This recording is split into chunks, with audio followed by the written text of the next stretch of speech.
And as we prepare our hearts for prayer, there's one other thing I want to do. Just remain where you are. Continue to meditate.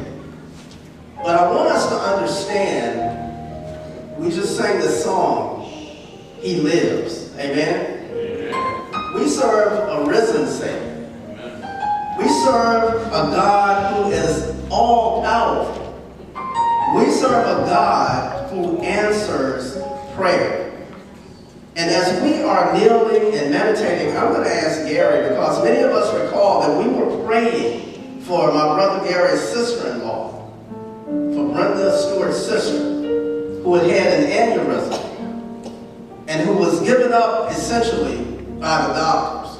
But I want, as we contemplate coming before our Father, I want Gary to just share what God has done so that somebody in the house this morning can understand that God is real and there's nothing too big for God to do.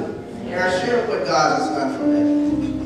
As we know, we were praying for her. She went in the hospital back in April, and she had an aneurysm. She was in Roanoke, and as Mark had said, the doctors had said basically she wasn't going to be it.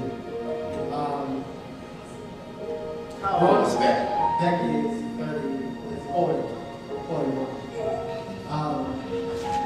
The Roanoke Hospital had basically given up on her. They sent her to Lynchburg. They said they couldn't do anything else for her. Pastor Mike came by. He had prayer for Lance, who's not here. He was one of the therapists that worked on her. All the doctors there, they had said she wasn't going to make it through the night. As we had prayer, everybody had prayer. 2 days later, she was sitting up in a chair.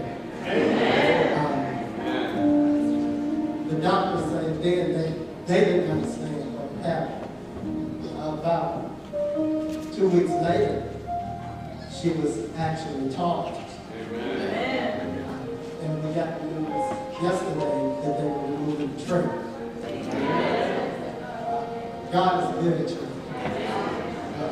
The doctors said yesterday that they still frightened, that they don't understand. They said she shouldn't be here. But we know. So continue to pray. We serve a God who lives.